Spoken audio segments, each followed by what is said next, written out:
So I went and I washed my hands, and I came back and I looked at it and I told my wife, I said, that's poop. They pooped in our garage. They didn't just take our truck, they pooped in our garage.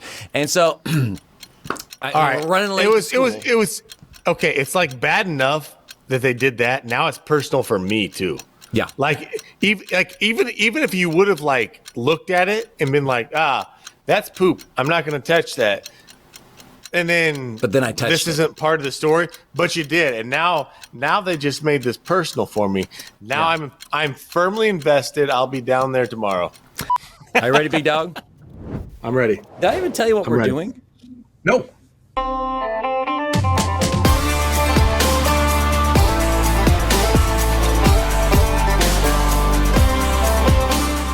Welcome to Kansas QB, a podcast about growing up in rural Kansas, hosted by two former high school quarterbacks. And now, here are your manly hosts, Steve Juhl and Tyler Martin. Yeehaw! Ride 'em, cowboy. Growing up in the cornfields of the Sunflower State, we were inseparable. Brothers from different mothers who also happened to be sisters. Our moms, not us. Decades later, he's in Iowa, I'm in Missouri, but we'll always have Kansas, and we'll always be the QB. Howdy, folks, and welcome to the show. I'm Steve, he's Tyler, and today's episode is entitled Thievery, a true story. Tyler, much has happened since we last talked. Do you even know what we plan to talk about today? Very, very vague on the details. I know the what's it called? The big math. I don't know the small math. You know the big math. You know the big picture. Yeah. You don't know the little picture. Nope. Okay. Well, okay, so today's going to be a little bit different than normal, ladies and gentlemen. And Tyler, one of the things we're going to ask you to do is we're going to ask you to play kind of the role of the audience, of the uninformed, the people that don't know what's going on so much. And so that way, if there's anything that needs clarifying or anything that you just want to interject on behalf of our audience, that will kind of be your role today, as we have several visitors that we're going to bring on today to kind of, make this more spicy. As a matter of fact, let's go ahead and wave at them real fast. They're all just kind of hanging out. If everyone's to kind of wave, that's that. We have this many people here, Tyler, to make sure that we do this right and tell the story correctly. So, Tyler, as we get them a little bit later on, we'll kind of fill in some of those details for you. But, Tyler, the ugly truth is that thieves, brigands, knaves, rabble-rousers, whatever you'd want to call them, they stole something from me. Something very near and dear to my heart. Have you ever had something stolen from you, Tyler? I mean, other than like little things that I think maybe Becky said she didn't take. And I know that Mark and Nancy will never go back and cross-check that. She's perfect. We found that out last episode. Yeah. There's been a few things here or there that have come up missing that I wondered what happened. It's never been anything giant. Well, Tyler, something giant was taken. But first, Tyler, Broken News is brought to you today by our friend Matt, Mike Hubble, Carmen of Midway, my man Jonah, Mark and Nancy, and of course, Darren Football. If you'd like to be a friend of the show, head on over to www.patreon.com/KansasQB. And of course, we would love for you to subscribe to the Juhl Media LLC YouTube channel. Don't forget the LLC, or you'll end up in New York. As well as download the show on your favorite podcasting platform. Broken News. As we like to say, if it ain't broken, it ain't news. Breaking news is for tryhards, and we no longer have the stamina for that kind of effort. So we take stories that have already been broken and share them with the folks at home. Have you heard about this, Tyler? According to an article that appeared in the St. Joseph News Press back in 2019. Can I just say, this is the first time, I think, that we've done a St. Joe News Press story. I think, if not, it's like the second time. Which is also kind of weird because we've been in the St. Joseph News Press in the past. We have. And that's its own podcast. That would be very broken news. That'd be very old, very broken news. That is correct. But have you heard about this, Tyler? According to an article that appeared in the St. Joseph News Press back in 2019, auto theft is a real problem in St. Joseph, Missouri. Yeah, I didn't click through the article, but I do know that the auto theft industry has always been an issue, I think, kind of in the river towns. As a matter of fact, there's been some auto thefts that have happened in our vicinity, and apparently some people need cars that don't own cars, and it's one way to get one. Well, according to this article by Matt Hoffman, just how bad is the car theft problem in St. Joseph from 2019? Here's what he had to say. Pretty much everyone agrees car thefts are a problem in St. Joseph. Just how much of a problem? Well, that's up for debate. According to data provided by News Press Now by the St. Joseph Police Department, the city had the 5th most car thefts in the state. However, when the data is broken down per 1,000 people, St. Joe isn't in the top 10. But wait, Tyler. A different set of data tells a much different story. According to the National Insurance Crime Bureau, the city has consistently been ranked among the worst cities in the entire country for car thefts. In a radio interview, St. Joseph Police Chief Chris Connolly, again, this is old, took issue with the national studies because they include a greater area than just the city limits. So, Tyler, this is true. If you Google it right now, you will find a national, I don't remember where the numbers come from, but a thing that says that St. Joseph, and it says St. Joseph Mo-Can, so it's including Elwood, it's including like the outlying areas, but this part of the country, as a city or a metro area, on that news article that we almost used, but we use this one instead because it's St. Joe News Press, that said, look, we're number 11 in the country, is what it said.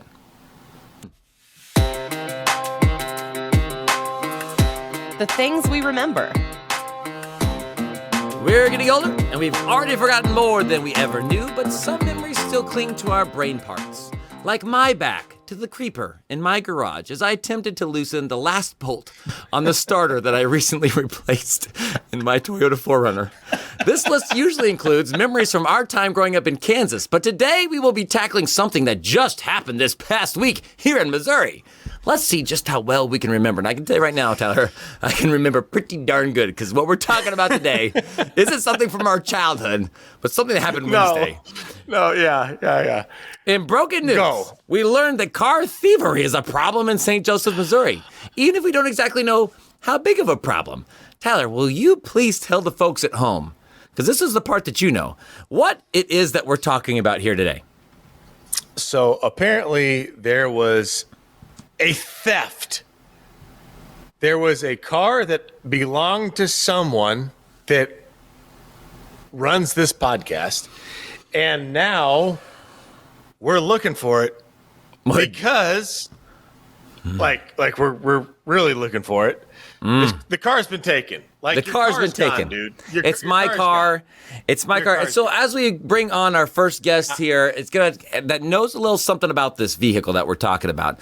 Before we bring him on, though, I just want it to be made clear that the Kansas QB podcast, Steve Juhl and Tyler Martin, we are big fans of and supporters of the St. Joseph Police Department, and we're not here to say anything negative about anything they have done or haven't done, but rather we just appreciate them and the efforts that they are employing to make our town the best town possible. I know quite a few of those officers, and I know how hard they work, and I know that they are probably underfunded, and so what they do and what they got, big fans of the St. Joe PD. Having said all that, let's bring on our first guest, David Dudek. Ladies and gentlemen, David Dudek.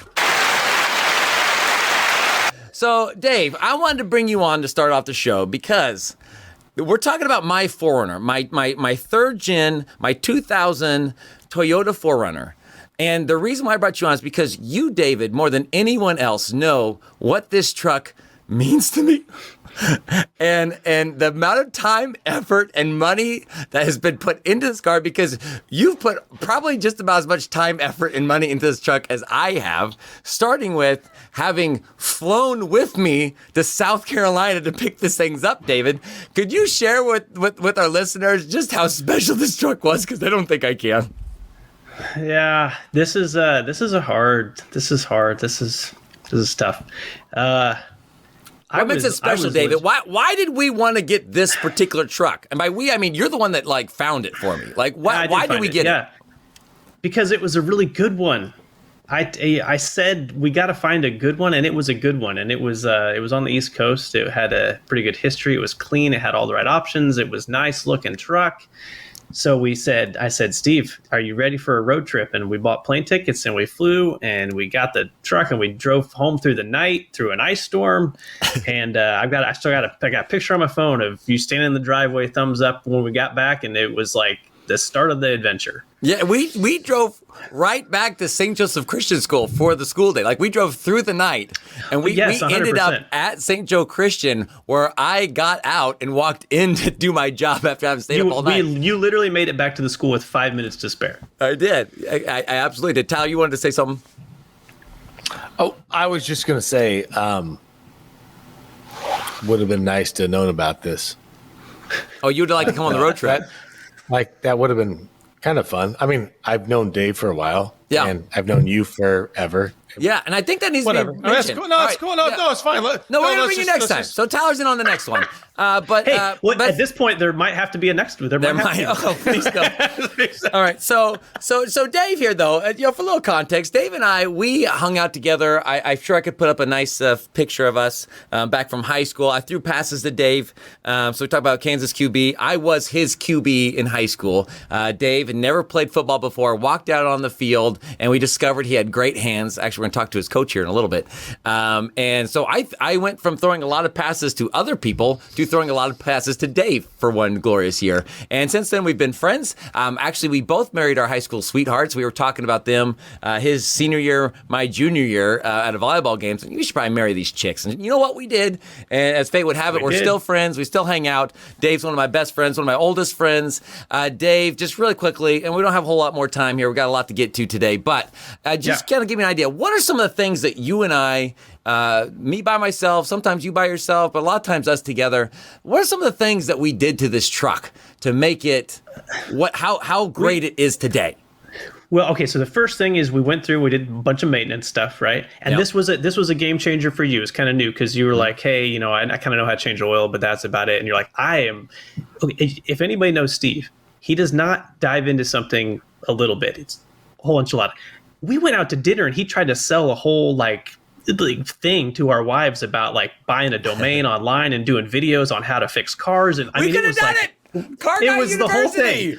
I still have the domain. A great idea. I still have the domain if you want to use it. Anyway, so we did a bunch of maintenance. Steve learned a lot. We started turning wrenches, really doing a bunch of stuff like that. And then we got to the point where it's like, okay, truck runs good, but now we need to make it look a little bit cooler. It needs to be nicer. So we put lift on it. We did all kinds of stuff that, it really made it Steve's truck, and he loved Tank. Yeah. I mean, going from, like you mentioned, changing oil, I was not a car guy. Now I still didn't even really consider myself a car guy. I mean, I change oil and things like that. I'm a forerunner guy. That's what I know how to do. I change spark plugs, plug wires. I've done the radiator. I was about to do the radiator again. We did they got the external cooler. You did most of that work. But just anything that we've done for vehicle maintenance, I have done on this vehicle now. And now I can't do it anymore, Tyler. It's gone. But seriously, next time there's a road trip involved, I was like, okay, you guys change the tires, you guys lift it, you guys do all the work, change the muffler. But if you want to do a road trip, let me know. I've got all the basic stuff. That was one thing about living on the gravel road growing up was I swear I changed a flat tire every 19 days. On it seemingly, and then the good thing about living on a gravel road is when you change the oil on the family vehicles, you could just go dump it right out on the gravel road driveway.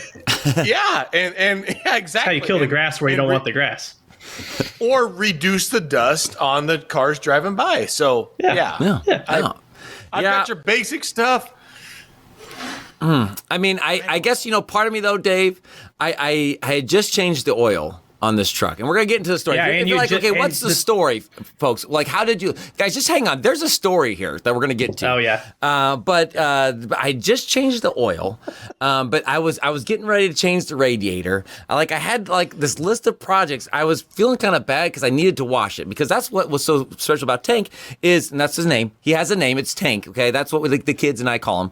And Tank was so special because he didn't have rust on the bottom. These trucks from this time period, they have rust on the bottom, and they fall apart before the engine ever goes bad, because these engines last forever, right? So I was feeling bad that I hadn't washed it, and now I don't know if he's getting washed or not because he's gone.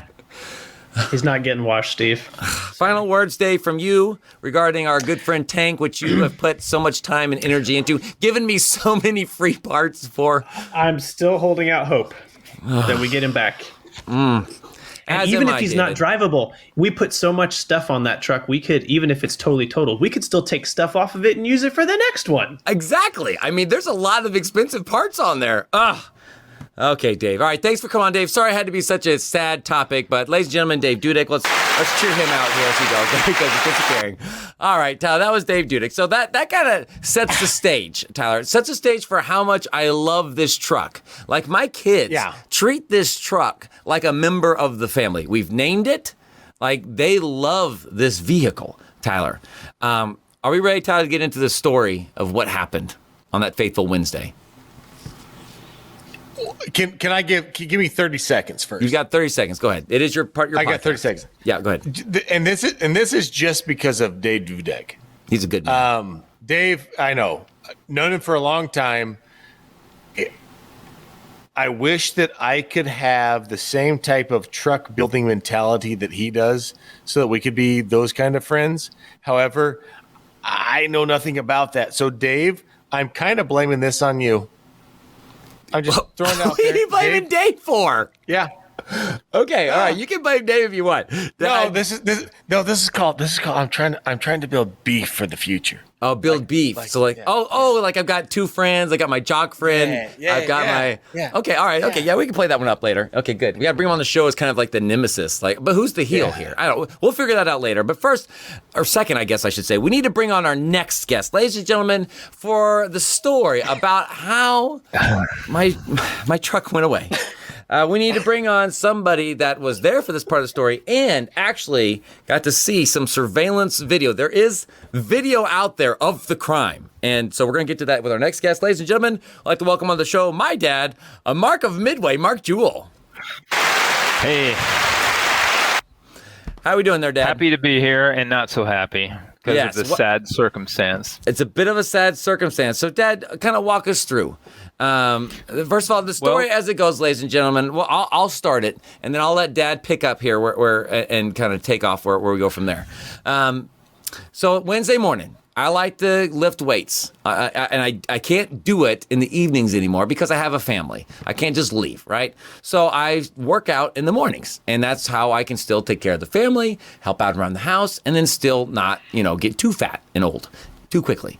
And so I usually meet with my good friend Nick, who we're going to meet here in just a little bit, and my good friend Brady. We go and we work out at, I usually leave about 4:30, get there, we start yoga at 4:43, and then get into the college weights, and then hit the CrossFit to end our little workout. We're in, we're out, we hit all the major muscle groups. It's a good time. I walk out at 4:30 Wednesday morning. I open the door, and I look out, and what do I see? I see our van sitting there. And my first thought was, there's supposed to be two vehicles in here. And why is the garage door open? Those are my first two thoughts. And so then I start kind of looking around like, what has happened here? Whoa. Okay, you've woed me. Go ahead. Your garage door was shut. It was open. And then opened, but it was shut before Was it shut? It was stolen. Was it shut? Ladies and gentlemen, we bring on our guest now, Mark Juhl. Yes, I have a story the garage door shut, on Tyler? the garage door. Was it shut, the thing Dad? with the garage door. Well, Steve called and he said that he was getting a new bed for Jetson. Yep. And that there wasn't enough room in there for Jackson's bed. And so I said, well, I'll come over and take it apart for you. He's a good man. So I came over and I was looking for a place in the garage to put this bed once we took it apart, and I thought, you know what, I need to clean this place up. So I cleaned this place. I took 2 hours cleaning that garage up, and then I went out, took the bed apart, and stored it in a nice little section I had cleaned off for it. Okay, pause there, Dad. Ladies and gentlemen, you understand. I got home and I thought, wow, my garage is really clean. Dad's been here. Continue. Is this the same crib, like the kind of light maple crib? From your house? You got, yeah. Okay, no, that one, but that is that's a recent takedown. That was last year. We used that all the way up until last year for every one of our kids. Okay. So thank you. Okay. Thank you for that, by the way. No, this was Jackson's bed that he's had since he was little. Jetson's getting a new fancy bed for, specific for his needs that has all these bells and whistles, and we can kind of zip him into it so he won't fall out. So in order to fit his new bed in the room, we had to get rid of Jackson's bed. So Dad kind of took that apart. He knew I was busy. I was working late trying to get a bunch of things done for the school. And so Dad was like, I'll help you with that. So he took apart Jackson's bed, right? And then what? Then we asked you to go pick up Jackson's new bed. Anyway, so then I drove to, it was like 25 or 30 minutes away and found this other place, picked up the bed, brought it back, we unloaded it, and then you came home and we started putting it together. All right. So anyway, my truck's sitting, backed into the garage where we were unloading it, halfway backed in. And so I pulled it out and then shut the door. And then I went in and I said, well, Bethany, you want me to put your van in? Because the van wasn't in there. The truck was in there. The van wasn't in there. And she said, oh, yeah, I'd appreciate that if you do that. So I got the keys, went out, and it took me forever to figure out where the lights were. They're on the little switch on the left of the van. Anyway, I got it on, and you had opened the door. I drove around, pulled it in, and once I pulled it in, I said, okay, I need to shut the garage door. So here it is right here, Tyler. This is what you've been waiting for. All right, so I hit the button, and the garage door's going down. So he did it. He closed the garage. Good job, Dad. No, we're not done here. Oh. We're not done. Okay. Because then I walked Don't to incriminate yourself. No, now's when you take the fifth. We're recording this. There's two switches there, and that light's on, and I need to turn the light out. So I flipped the switch, and the light didn't go out. But apparently, it turns the motor off. But it doesn't turn the light off. So I had no way of knowing. So turned the motor off when it was 1.5 feet off the floor. So first of all, why? Why is there a shutoff for the garage door motor? I've never understood. That was a feature that was already there when we first got there. Now, I know why. It's because they probably... but why didn't the light go off? There's the lights right there with the motor. Why didn't the light go off? We have a million switches now. There's 2 out in the garage, but then there's like 5 right inside the door. So the one that controls the light that you are trying to turn off was inside the door. So here's Dad flipping all these switches, trying to get the light off. I only had 2. There's only 2 switches. Not realizing that he was cutting the motor and stopping the garage door about 2 feet from the floor. So he's cut the garage door motor 2 feet from the floor. He's trying to get the light out. He can't figure it out because the light switch that turns off that light is in the hallway. He didn't know that. There's another switch right next to it. I turn that, and another light comes on. I go, well, we don't want another light on, so I flip that one off. But anyway. Yes, the one you needed to turn off was inside. So not only does the garage door not close all the way, but the light remains on. Continue. So anyway, I got in my truck and I went home. I brought the keys back in, got my truck, which is outside, and went home. Now, I will say, though, Dad, you did save the van. Because normally, with the garage door closed, we leave the keys in our vehicles. When the garage door's closed, we leave the keys in. So the van usually would have the keys inside it. But Dad brought the van keys inside. And so if he hadn't brought in those keys, we would have had 0 vehicles the next day. So thank you for that, that's Dad. nice of you to say, but I don't know if that's true. How good is the sound in your garage that you couldn't hear the cars being started? Well, 2 things. One, we were asleep. I may have mentioned, Tyler, that I was staying up late working on things. And so, when you only have a couple hours of sleep, I'm a pretty heavy sleeper. I also... And you do not know what it sounds like in my bedroom when there's cars in the garage. And I can tell you it's not that loud of a noise. Now, the garage door opener, that motor, had it gone up, that would have woke Bethany and I up. That's pretty loud. But for the actual, cars pulling in, you don't hear it unless you know what's happening. Well, the reason that they didn't hear the garage door is because the person who called in, and like I say, I found a neighbor that had a video, and we got it back, and I watched the video. So here are these 2 guys walking up a noise. They come up the alley. 2:24. 2:24 in the morning. Yep, and they stop. Right there in the alley because they noticed, the garage door's open 1.5 feet. And so they both had backpacks. One had a blue backpack, the other one had a black backpack. And so the guy with the blue backpack takes the other backpack from him and walks up the alley just a little bit further, and he disappears. The other guy crawls underneath, and then all of a sudden the door comes up. So there's a little a rope you can pull that disconnects the garage door from the motor, and then it runs. And so I pushed it up, and not long after, the other guy comes back. They both get in the car, and it backs out. And when they left, the door came back down again because it's not hooked to the motor anymore. So we were thinking, well, that was nice of them to shut the door. Well, they didn't shut the door; it just kind of went down on its own.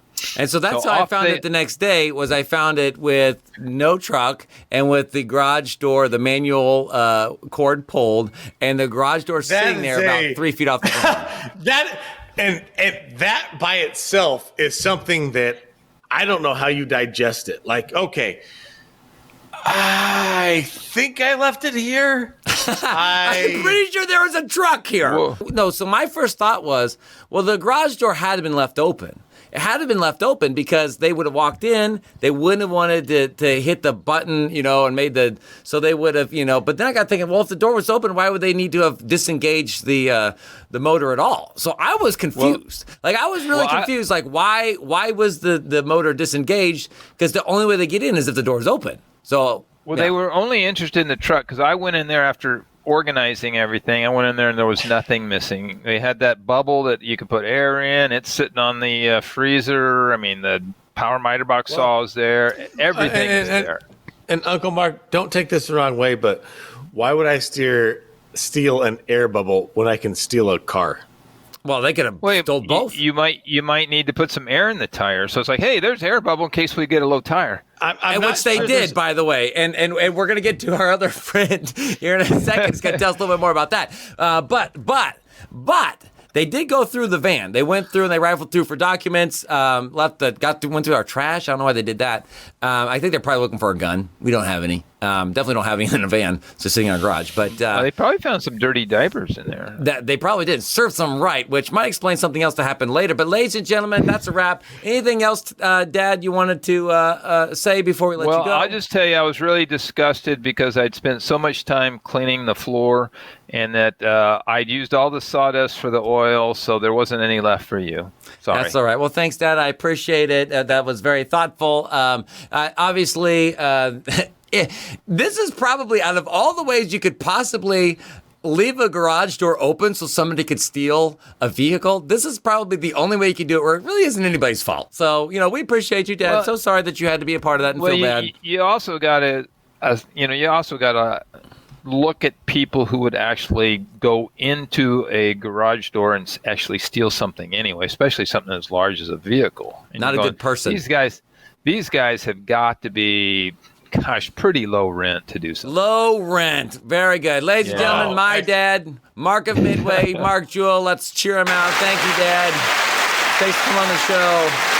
Good guy there. That's a good man. He did his best to make my garage look nice. He helped me set up a bed. He was there for his family. And then because of that darn switch that turns off the motor. Anyway, Tyler, but that's not the end of the story. I mean, it would be an okay story and an interesting podcast. But there's more. There's so much more. As a matter of fact, we have another guest that we're going to bring on here in just a second. But Tyler, thoughts so far on this story about how the garage door could be left open, even though nobody left it open. Okay, here's seriously, my thoughts on this are, I feel awful for your dad. It's not his fault.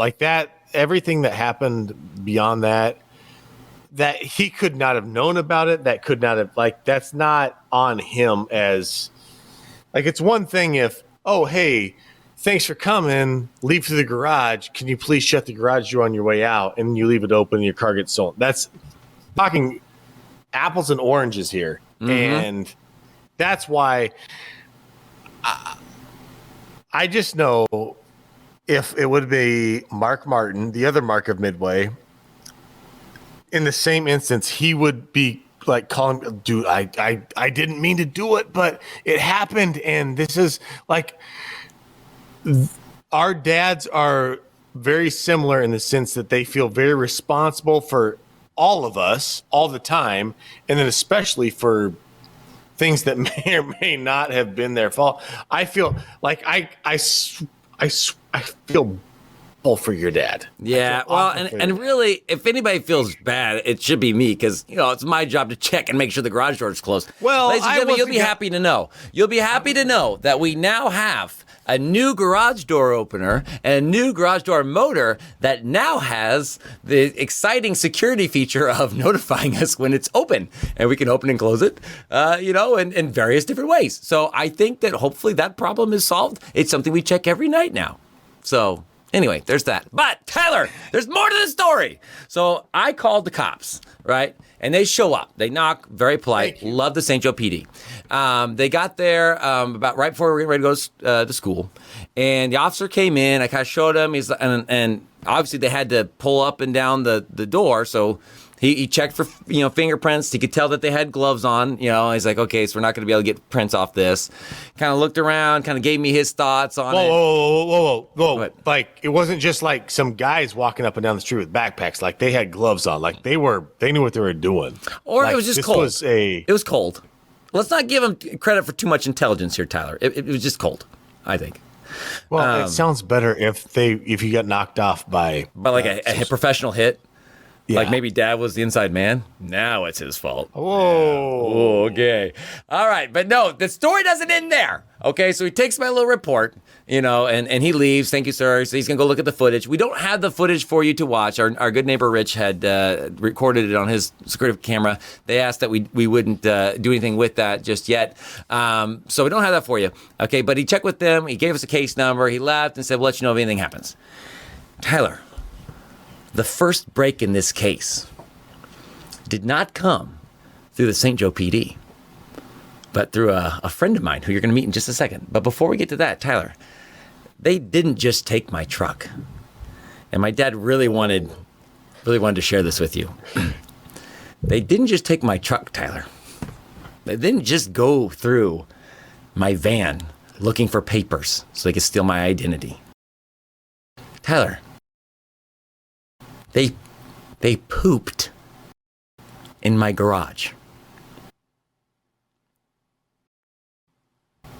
They pooped in my garage, Tyler. So we're getting ready to leave. Tyler. And I notice there's this shirt laying on the door or on the ground right next to the door. And so I'm moving it with my hand, Tyler, out of the way. Because I afraid we're going to run over it with the van. And if you're listening just on audio only, Tyler's trying not to laugh because he's a terrible friend. And so I move it. I'm like, but this is solid. I remove the shirt and I realize it has these little brown marks all over it. And as I remove the shirt, underneath it is a pile of human excrement. And I looked at it, and at first, I didn't register what it was. I mean, here I have a 4-year-old who still has his diapers changed, right? So I'm an expert in the way of human fecal matter, right? And I still was staring at this pile of stuff, not knowing what it was. Tyler, I didn't even tell my wife this because I didn't want her to know this. Hopefully she doesn't listen to this podcast. I tried to move it with my hand. I thought it was dirt. Barehanded.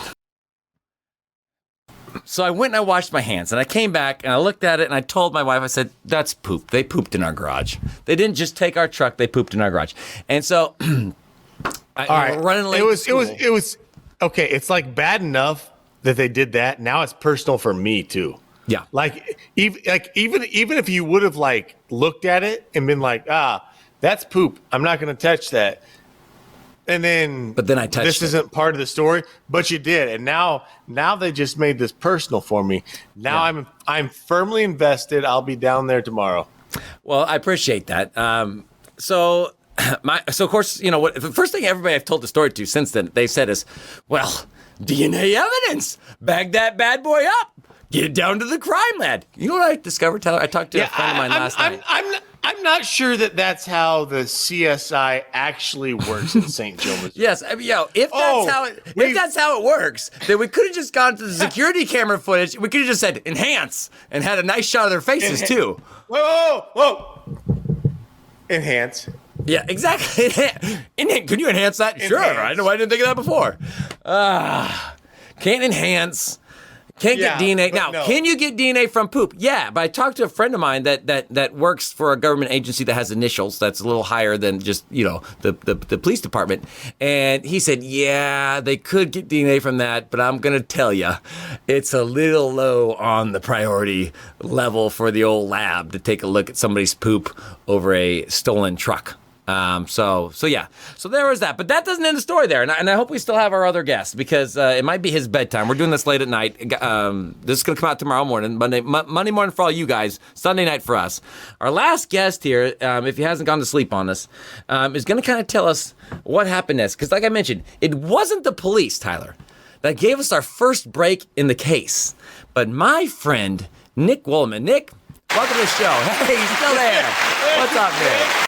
There's the guy. Okay, so set this up. So first of all, my friend Nick over here, he's one of my workout buddies. So Nick and my friend Brady and I, we work out together in the mornings. So he was one of the guys, Tyler, that I was going to work out with when I discovered I didn't have a truck. And I texted saying, hey, man, someone stole my truck. I'm not going to be at weights this morning.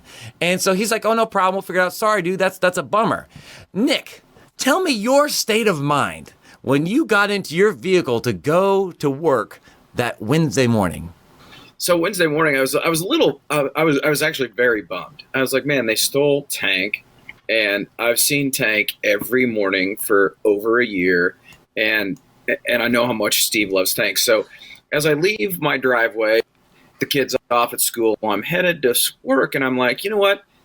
This morning, I'm not taking the highway. I'm taking the avenue. Because you're a little bummed. And you needed to take the avenue to kind of, because you felt bad for your friend Steve. That's right. And so I'm like, I don't know why I thought this, but I'm like, I'm going to take the avenue. So I head down the avenue, and I get down towards Lindbergh School, and I look up, and there's like a lot of traffic. Now, mind you, school gets in session, it's 20 mile an hour, but there's way more traffic than usual. And I look up, and there's lights everywhere, officers, fire truck, and then there's this semi-tractor trailer that's run through a power line, and it's laying on top of the truck. And I'm like, oh, that's a way to start the morning. So I am talking to Abby on the phone, because I talk to her every morning on the way to work, and that's I'm like telling her, give her the play-by-play, and give her the play-by-play on the old what's happening on St. Joe Avenue. And so I kind of round the corner, and I look up, and I'm at the Valero gas station. And at the Valero gas station is Tank. And I go, Abby, I've got to let you go. And she's like, what? I was like, I'm serious. Steve's 4Runner is at the gas station. She's like, no, you're kidding me. I'll call you back. It's just sitting there. There it is. There's Tank. And these two hoodlums are filling Tank up with gas just like it's their own. Stop right there, Nick. Two thoughts. First thought, because we actually, is Dave still there? Dave, you still there, buddy? We got to bring Dave back on really quick here. Dave. Yeah, I'm here. How could somebody recognize what Tank looks like? First of all, how did Nick know it was my vehicle? Well, Nick is also very, very much a car guy. Mm-hmm. Tank could have been almost completely run of the mill, and he would have still recognized it. However, your truck has specific tires on it. Has nice tires. That it has, that Nick recognized. It's also missing the badge. Okay, yeah. So that's an important thing. So, folks, if you see a black Toyota 4Runner, and there are pictures on our Facebook page, and if you've seen this podcast, then you probably have also seen the pictures. If you are on audio only, go to the Kansas QB Facebook page, or if you're friends with me on Facebook, just look at my post, and you can see it. But on the back, where it should have a 4Runner badge, that's gone. That was stolen at Hy-Vee 2 years ago, and I've got a replacement. I haven't put it on yet. So, yeah, that. What else, Dave? What else? So the thing is that it's got bruh. What's that? That one ain't going on. Thanks, buddy. Tyler. You're a huge jerk, you wonderful human. And it's just got a little mild lift kit on it, but it's enough that Nick, being a car guy, would totally recognize that. And there's not a whole lot of them out there anymore. But regardless, Nick would recognize your truck a mile away without even a second thought. Like, oh, that is it. It wasn't like, oh, that might be Steve's truck. It was like, That's Steve's Right. truck. Well, thank you, Dave. And so back to Nick. And so that actually, well, there's that. So that's kind of something that I think people need to understand. Because if you were to call the police and say, my friend's truck was stolen this morning, and I'm looking at it right now at this gas station, if anybody didn't know you, they might think, oh, yeah, sure, buddy. Sure. Yep. Obviously, Dave and I would have known that, if Nick says he sees the truck, it's his truck. So, okay, so take us back. You see it being filled up. First of all, what do these hoodlums look like? Did you get a good look at them? Oh, yeah, absolutely. So, and you know what's funny is I have a dash camera in my car, and I just thought about this. I haven't reviewed the footage, and I don't know if there is any footage, but I do have a dash cam. Well, look at the footage, Nick! We just started doing it. Look at the footage, Nick! Well, that's going to be one of our things to do tomorrow. After Okay. All right, let's look at the footage. Okay. That's also things that we should have talked about yesterday. Oh, Yes. good one. Wedding singer. Okay, so what do they look like? Give me a description. Two like probably late 20s hoodlums and Nike, full Nike outfits, hoodies up, just your typical run of the mill thug is what I would call it. Up to no good person. That's right. Ne'er-do-wells. Ne'er-do-wells. Would you say 6 feet tall? 5'5"? Pretty close. So taller they're guys. taller. Yeah, taller guys. A couple of them. No, No, but good thing they didn't but- come into my house. Okay, good. But Right. seriously though, can we we're trying to actually knock this down like between 6 foot and 6'2" or We need an 5'1", exact height, Nick. Yeah, we're trying to get this thing 5'11". 5'11". 5'11 and a half. 5'11". Maybe. Okay. Okay. Half, maybe. All right. Okay. So I know there's more to the story. So you see them filling up my truck at the gas station, and you say, "That's my buddy Steve's truck. You can't steal my buddy Steve's truck. I'm not going to work anymore. I'm going to go take care of this." Now, you smartly didn't get out of your truck or in your vehicle and confront them. That was smart, and I'm glad you didn't do That's that, Nick. correct. But what did you do? So the first thing I did is I pulled into the gas station and I looked at it to confirm or deny the fact that it was Steve's truck, and it was. So I pulled across the street and immediately called Steve. Steve was in school, could not answer his phone, Pause. sends me a text. Pause. True story. I had just said, because it was Wednesday morning. This is funny, Nick. We were, as a faculty meeting, and I was a little bit late to it because I only had one car, right? Yep. Bethany drops me off. I get there, walk in. They had just said, is there any prayer requests? Wait. Can I interject here? Why'd you only have one car? Because somebody took, you're a jerk.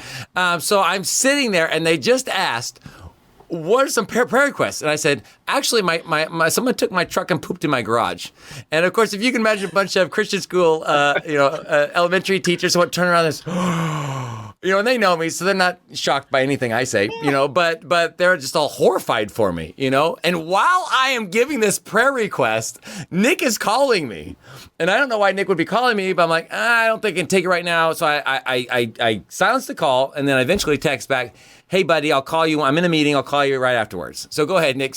But then he texts me a little bit later. He says, well, you tell the story, Nick. So what happened next? So you call me. I don't pick up the phone. Then what? Yep. So I dial 911. So I'm in my car, and I'm making sure that my Bluetooth is off because in my car, the Bluetooth is loud when the phone answers. So and you don't want them to hear it, right? You don't want them to hear.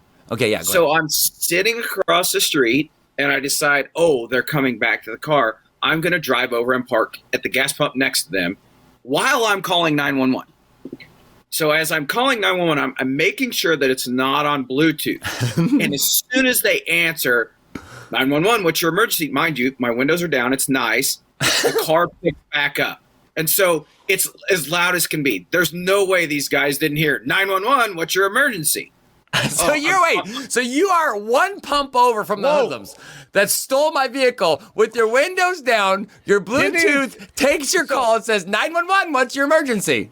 That's it. So you thought about the fact that it's loud in your car when it picks up, but you didn't think about to put your windows up. No. Listen, Nick is a fantastic businessman and a great spy, but we can't expect him to be Tom Cruise, Tyler. You just need to kind of back off here for a second. There's good friends, Steve. Nick, right now, you've gone from great friend to good friend. No, hey, no, wait, no, Tyler. Give him a chance. It's going to go back up. Go ahead. So what happened next? What happened next? So I know. At that point, I roll up my windows because I'm like, okay. And so the gal says, hey, well, what's your emergency? And I'm like, well, my good friend Steve's 4Runner was stolen this morning, and I'm sitting next to it at the gas station. And she goes, and you're sure that this is his 4Runner? And I said, ma'am, I could really distinguish Steve's 4Runner, and this is it. And she goes, okay, are they moving? I was like, no, they're not moving. Well, so they take off. So they take off and go north on St. Joe Avenue. So I, being the good friend I am, follow. All right, time out. Go ahead, Tyler. Well, can you tell me where the gas station was you were at? Because I want to follow along in my mind. I know St. Joe well enough. Can you tell me what Burger King on St. Joe Avenue. Mm-hmm. Gotcha. All right, Okay. Nick, Yes. also, I think there's something that needs to be put into here in the story that makes this even better. If you know Nick, you already know this, but Nick is a race car driver. Like, he actually drives on the weekends and instructs in race car driving. So, so if you want anybody tailing bad guys, this is the guy. So continue. As a matter of fact, that's actually been the joke among some of our friends since then, is that how in the world these guys in my 6-cylinder Toyota 4Runner, that's really great off-road, but not great accelerating. Well, you're killing the story. You're killing the story. You're killing the story. How they could possibly, Nick, evade you at all. So did they evade you, Nick? Tell us about it. They did not evade me. They did not evade you. Tyler's excited. Here's the thing. If you remember when I started this story, I passed 3 officers at a downed power line accident 3 blocks away. So I say to the lady on the other end, the nice St. Joe Police Department lady that's taking my call, hey, I know we're getting ready to pass this particular accident. Can one of those officers jump in and she says, no, they're on a scene of an accident and they have to stay there. Okay, so I'm really bummed about that, but that's just the way they operate. So as we proceed north, I take pictures of the 4Runner and send them to Steve because I want him to know that I am there. Yeah, that's when I got the text from Nick saying, I'm behind your 4Runner. And I said, what? So I'm still in this prayer meeting, right? With all the faculty from St. Joseph Christian School. And I say, what? And everybody kind of looks at me and is like, I'm going to call my friend. He's behind my stolen vehicle right now. And everybody's just like, what? Like, people's brains are exploding all over the place. So I go outside, try to call him. He's on the phone with 911, so he doesn't pick up. So I have to kind of wait to get some of these details. But he texts me those pictures. I'm like, that's my truck. He is behind my truck. Continue, Nick. So as we're going on the avenue, my phone makes a funny click. I'm like, what? And she goes, okay, I'm tracking you now. And so literally this gal, however they do it, Is that weirding you out, Tyler? Is that weirding you out, Tyler? Yeah, whoa. Like you heard an click. I audibly heard my phone do something like click. Like Enemy of the State with Gene Hackman. Not a fan of that, by the way. that Sorry about your point- 4Runner, but not a fan of that. So at that point, she asked me what my coordinates are, and I said, well, I'm just going past Dollar General. She says, yep, I got you. She's like, are they in front of you still? I'm like, yep. And she says, what's your waypoint now? I said, we're at Krug Pool. She's like, yep, I've got you. Okay. So now she has me on the phone and she has the officer. And so she's repeating everything I'm saying because the officer isn't like on a 3-way call. She's repeating it over the radio to him. So we continue and she's, making conversation. I'm trying to stay far enough away, but be close enough where they're, because I was right behind them. Because you've seen spy movies. You know how spy movies work. If you get too close, they see you and they wig out, right? Yeah. You don't want that. So we get to almost Cook Road and they start slowing down. So it's like, oh, they're probably going to turn on Cook. And I notice that the left rear tire on Tank is extremely low. Extremely low. And so I'm like, man, this could be good or bad. So we take a right, head up Cook Road. And I'm like, well, I'm just going to stay with them. So I'm still on the phone with her, and I'm telling her, hey, this is where we're at. We're almost Miller Road. Get almost to the Belt Highway, and they turn on their left signal by Aldi and Starbucks and Dick's Sporting Goods. And I'm like, well, kind of weird. You're in a stolen car. Are you going to get coffee at Starbucks? No. They were going at 7:50 in the morning? They were going to Dick's Sporting Goods. And now, obviously... My question, Nick, my question is, and sorry to interrupt you there, but my question is, why do they need more sporting goods? my kids' baseball equipment for my kids' my 10U baseball team is there in the back. Like, they had all the bats they could want. They had my gloves that I've used for a couple decades now, right there in the back. What did they need to go to Dick's for, Nick?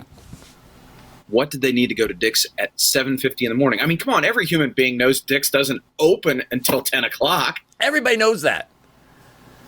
So, me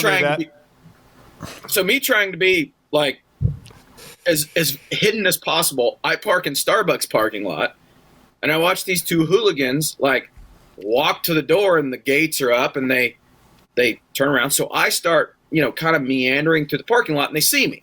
I'm like, crap, they're on to me now. And so they hop in the 4Runner, and they like bolt to the Belt Highway, where I'm turned around, where I have to go the opposite way. At this point, the officer is at the same intersection we are at now. So I'm on the phone with the gal. Officer's at the intersection. I lose them. So, They're Nick, gone. you lost them there. My question is, when you got out of your vehicle, what was it that you were planning on doing? Because I sure hope you weren't going to attack them, Nick. I love you, and I know that you would do almost anything for me. But please never get beat up by some mean people. Just to get I never my truck got out back. of my car. Oh, okay. I never got out of my car. So your I meandering drove was still over in to the them. vehicle. Yes. Okay. Yeah. I That drove makes over sense. to them. Right? Mhm. And then I think it tipped them off, and they jetted. So how far were the police away from my beautiful family member Tank when they bolted? Like how far did they lose them immediately, or did they chase off after them like bumper to bumper? 50 yards. Nick. 50 yards. Nick. Okay, in the Dick's Sporting Goods parking lot, where were they parked?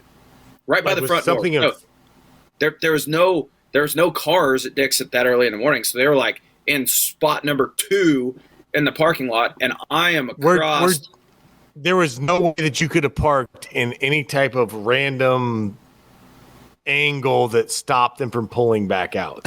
No, because there was space on all sides of them. Yeah, where they but could've if you would have parked there and then got out of the car and then thrown your body maybe in front of. well, I'm That's just saying, Nick. Nick, you did a great job. I appreciate it.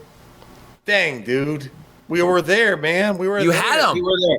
You had and 'em. I played the scenario like a million times in my mind. Like, hey, I should have rolled up and rolled my window down and been like, hey, that's my buddy Steve's. Where'd you guys get that? And then like freak them out and they'd run off. Here's the problem. You did it the right way. I would have done it the wrong way. And Tyler would either have gotten the truck back or he'd be dead right now. They would have gone one Or way or the both. other. So, but Nick, probably thank you for would've doing it the right way. Or both. Yeah, maybe a little bit of both. Hey, as long as I got the truck back, whatever. So, Nick, I want to get back to this idea. Okay, so you think there's about 50 yards between the police and... Because so he was coming north on the belt at the intersection at Cook, and they were going south on the belt, and I'm not for sure where we all got crossed. They may have made a U-turn and gone north, and the officer made a U-turn and went south. So it was all like... So they were right there. They were right there, all Nick. right there. So you did your job. You put the ball in the court of the authorities, and it was up to them at that point. And, That's right. if they missed a shot, that's not on you. Yep. And your Yep, truck they missed- and your truck is that sweet that it can get away from all the No. cops in St. Joe. No, but we also don't chase in St. Joe, and it's to keep everybody safe, and so that's that's understandable. But no, my vehicle is nothing, no kind of speedster, that's for sure. So, well, Nick, this episode's gone a little long. Obviously, it's something important to me. It's my truck, and it is now Sunday night, Monday morning for those of you listening to this podcast, and I still don't have my truck, or have not heard from the police. I've gone ahead and initiated a claim through my insurance agent, and expecting to find that it's stolen. And maybe it shows up abandoned, but the fact that they put gas in it, Nick, when you told me they were putting gas in it, that makes me think it's not going to be something where they're just going to go do a drug deal and then abandon it somewhere. And let's be honest, for a third gen 4Runner, which are already really cool, that one was above average. So That was well above average. That's the problem right now, man. Those ones, all they can do is chop those. Yep. Yeah, and we want them for parts, right, Dave? You still there, Dave? We want the parts back, even if we can't drive it anymore. We want the parts back. Yeah, I really don't think we're getting the truck back, but yeah. Dave! I told Nick this. In hindsight, don't call the cops. Call me and Steve and some other people, and we will literally just take them down. Nick, call the Vigilante cops. style. Don't listen to David or Tyler. Thank you for doing things right. And we want to pass it on to anybody out there that comes across my truck. If for some reason they're dumb enough to still be driving it around town, if you see my Toyota 4Runner, again, it's black. You can see pictures on our Facebook page. It doesn't have the 4Runner badge on the back. It's a little bit lifted. Doesn't have the step on there anymore. That's it right there. Ladies and gentlemen, sit right there. Yep. There it is. There's my tank from behind, and I can't believe that tire's low. Come on, folks, take care of my truck. But if you do see it, call the cops. Don't call me. But if you want to send me a message, I'd like to know that. I think Nick and I want a second go at it. They could call us. We'll have another go. Well, we don't want to advocate for anything unsafe, but we do appreciate you guys. No, Dad, I am not putting your picture on right now. As a matter of fact, I think I probably need to mute you right now. I see what you're doing over there. He's over there. Oh my goodness, my dad is the best. All right, ladies and gentlemen, that does it for Things We Remember. And as we reached the third spark plug in the 3.4 liter V6 third gen 4Runner engine of life, we're just thrilled that we remembered something. Kansas QB is a production of the Juhl Media Podcasting Network. Before we go, we want to thank Tracy of Tracy Lindley Voiceovers for the way to professional audio. And of course, I would like to thank Tyler, David, Dad, and Nick for clearing time in their busy schedules to talk about Thievery, a true story. David, Nick, I have time. Get my number from Steve. I'll come down. We'll investigate. And I will be blurring out Dad's square. Well, that's enough of that. For Tyler, I'm Steve, wishing you big fun in your small town.